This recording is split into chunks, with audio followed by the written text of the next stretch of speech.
سوا د مستثنیاتو نه پتی زبانی ذکر کول دا ناجایز دی، پتی ز ذکر کول ناجایز دی، نو حلقه د ذکر او پتی زبان د ذکر کول دا به طریق اولا ناجایز دی. حضرت حسین دا سوال کړل چې ذکر بالجهر اور دارنګي د ذکر چې کوم مجالس منعقد کیږي د دې څه حکم دی؟ نو د دې جواب دا دی چې ذکر پکار دی. قرآن مجید کې الله رب العزت د دې حکم فرمایلی یا ایها الذین آمنوا اذکروا الله ذکرا کثیرا، اے مومنانو د الله ذکر کوي، ذکر ډیر، د الله پاکي بیانوي سحر او ماخه، په کثرت سره ذکر کوي، د دې امر دی. خو د ذکر طریقه څه ده؟ نو طریقه د دې هغه ده ما قال الله وما قال الرسول، کما چې الله ویلا، کما چې د الله رسول ویلا. طریقه د ذکر هغه اخفا ده چې ذکر به تکي لیکن په پټه باندې بکي.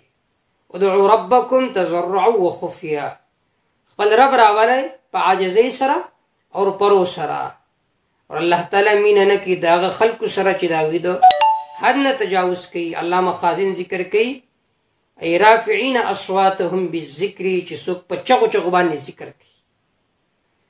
او قرآن مجید کې د الله رب عزت ارشاد دی وقال ربكم ادعوني استجب لكم، الله فرمایلی ما نه غواړي زه به ستاسو دعا قبلوم. دلته قلم لفظ نه ذکر کړ، لیکن اشاره دی خبرې ته چې په دعا کې د وسایطو د وسیلو ضرورت نشته، ډایرکټ د الله نه غواړي، ځکه الله تعالی اوري. ونحن اقرب الیه من حبل الورید، الله تعالی د شاد رګنه انسان ته زیات نږدې دی. چې سړی تاسو سره خوا کې ناست دي او ته ورته په غوږ کې چغه کوي فلانیا، هغوی ته لیونی شی که څه کوې؟ نو چې کله الله نږدې دی، د شا د رګ نه زیات نږدې دی، نو د هغه ذکر کوه، پرو سره کوه. که په تیزه سره کوي نو دا په بیادبۍ کې داخله شوه. حدیثو کې راځي، کتاب المغازی کې دا روایت موجود دی.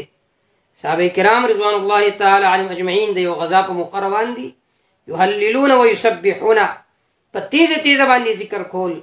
جناب رسول الله صلی الله علیه وسلم ورته ارشاد فرمایل اربعوا علی انفسکم انکم لا تدعون اصم ولا غائبا بل تدعون سمیعا بصیرا کما قال. جناب رسول الله صلی الله علیه وسلم ورته ارشاد فرمایل په خپل ځان رحم وکړئ، په خپل ځان ترس وکړئ. انکم لا تدعون، تاسو داسې ذات ته چغې نه وباسئ چې هغه کونډې چېرته یا غایب دی، بل تدعون سمیعا بصیرا، بلکې تاسو هغه ذات ته چغې وباسئ چې هغه اورېدونکی دی، هغه لیدونکی دی. لہذا چې کله الله د هر انسان اوري، هر انسان ویني، نو په تیزه باندې ذکر ته ضرورت نشته دی. د دې وجې نه فقهای کرامو مکروه ویلي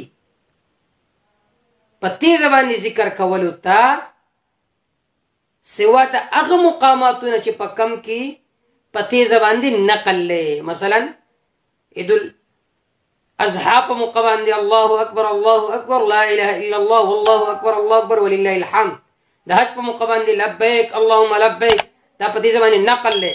دارنګې چې کله یو سړی مونځ کوي تکبیر په تیزه وي، دا نقل په تیزه باندې دی. سوا د مستثنیاتو نه په تیزه باندې ذکر کول دا ناجایز دی، په تیزه ذکر کول ناجایز دی. نو حلقه د ذکر او په تیزه باندې ذکر کول دا به طریق اولا ناجایز دی. والله تعالی اعلم بالصواب.